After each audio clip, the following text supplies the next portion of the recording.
লিঙ্গর নিচে যে বিচি দুইটা, ওই বিচি দুইটা কাটে ফেলছে। কিন্তু এতটুকু আবেদন আপনার কাছে জানাই যে ছেলেটা, এর তো ছেলে হিসাবে কোনো দাম নাই, জীবন তো লাইফটাই তো শেষ। কারণ এর বাপ মা আশা আছে জীবনে সে বড় হবে, বিয়ে শাদী করবে, নাতিন দেখবেন, তো এর জীবনটা একদম শেষ হয়ে গেছে। দর্শক, মাদ্রাসা ছাত্র শরীফুল যে মাদ্রাসায় আলেম হওয়ার জন্য গিয়েছিল, কিন্তু দুর্ভাগ্যের বিষয় তার শিক্ষক একজন ইমাম, সে কিন্তু শরীফুলের যে অন্ডকোষ রয়েছে এই অন্ডকোষ দুটি কিন্তু রেখে দেয়। শরীফুল কিন্তু বর্তমানে নরসিংদী সদর হাসপাতালে ভর্তি আছে। সুপ্রিয় দর্শক, এই সেই ইমাম জুবায়ের যাকে হাতে নাতে ধরা হয়েছে, সে কিন্তু বর্তমানে আইনের হেফাজতে রয়েছে। সুপ্রিয় দর্শক, এই জুবায়ের শরীফুলের উস্তাদ ইমাম, সে কিন্তু একটা মসজিদে ইমামতি করতো। সে তার শ্বশুর বাড়িতে এই শরীফুলকে কিন্তু ফুসলিয়ে নিয়ে যায় এবং ওইখানে চেতনানাশক ঔষধ দিয়ে কিন্তু শরীফুলকে অজ্ঞান করে পরবর্তীতে তার যে অন্ডকোষ রয়েছে অন্ডকোষ দুটি কিন্তু রেখে দেয়। দর্শক, কি ভয়াবহ ঘটনা! আমার ছেলে গেছে বড় আশা করে মাদ্রাসায় লেখাপড়া করে বড় আলেম হইব। এখন আমার ছেলের কি অবস্থা হইব, আমি কার কাছে যাবো, আমি শুনে বুঝি না।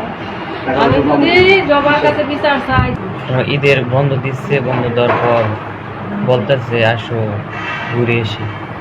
গরম প্রচুর, গরমের জন্য পাওয়ারে একটি বোতল দিচ্ছিল, পরে খাবার খাওয়াইছিল।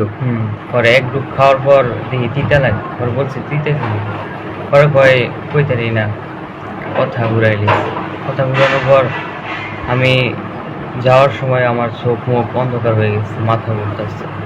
পরে যে আত্মীয় বাড়ি নেওয়ার কথা যাওয়ার পর ভাত দিচ্ছে, ভাত দেওয়ার পর এক নোনা খাইছি। খাওয়ার পর আমি মানে একবারে অজ্ঞান হয়ে গেছি, আর কিছু বলতে পারি। পরে রাত্রে 3টার দিকে উঠে দেখি রক্তে ভরা। দুইটা কি বিচি কাটতে নিয়ে গেছে। আমরা তো খুঁজই পাইছি না, হ্যাঁ খুঁজই দিছে না। আমরা পাশে এক পেশেন্ট ছিল, সেই পেশেন্টে জিজ্ঞাসে যে তোমার ভারী কই, তোমার ইয়া কই। হ্যাঁ বলছে যে হ্যাঁ এতিম, এর কোনো মা নাই, বাপ নাই, কিছু নাই, এর কেউ নাই। লাগে হ্যাঁ ঠিক আছে, হ্যাঁ কাছে আইসে আয় জিজ্ঞাসে যে তোমার নাম্বার কি মস্ত আছে? পরে বলছি কয় না আছে, কত ইয়া দেওয়া নাম্বারটা। সেই পেশেন্টে ফোন দিছে, পরে আমি খোঁজ পাইছি। থানাতে গেছেন, পরে কি হয়েছে? থানাতে গেছি, পরে মামলাটা লয় না। থানাতে অনেকে বলছে মামলা লওয়ার জন্য, হেরা বলছে লইব না। থানাতে যেন ঘটনা রয়েছে হ্যাঁ ওই মামলা। মানে আপনার বাড়ি শিবপুর থানা? শিবপুর থানা। যে ঘটনা ঘটাইছে আর বাড়ি শিবপুর থানা? হ্যাঁ বাড়ি শিবপুর থানা। কিন্তু পুলিশ বলতেছে কোন জায়গায় মামলা করতেন? 2,500 ঘটনাস্থল থেকে ওইখানে বেড়াতে গেছে, যেখানে বেড়াতে গেছে এইখানে মামলা দিতাম। মানে শিবপুর থানাতে আর মামলা নিবে না? না, শিবপুর থানাতে মামলা নিব না। মার আশা ছিল যে আমি আলেম হব, বড় মাওলানা হব, মুফতি হব, দেশের মধ্যে দিন প্রচার করব। কিন্তু যে কাজটি, যে ঘটনাটি হয়েছে তা অন্য কোনো লোকের সাথেও হতে পারে।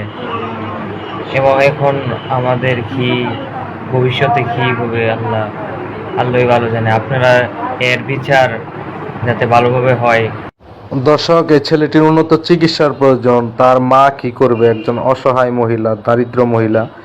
ছেলেটির মামলা কিন্তু শিবপুর থানায় নেওয়া হয়নি, নরসিংদী সদরেও নেওয়া হয়নি। পরবর্তীতে কিন্তু আইন শৃঙ্খলা বাহিনী সদস্যরা কিন্তু এই জুবায়েরকে ধরেছে। সে কিন্তু বর্তমানে নারায়ণগঞ্জ কারাগারে রয়েছে বলে আমরা জেনেছি।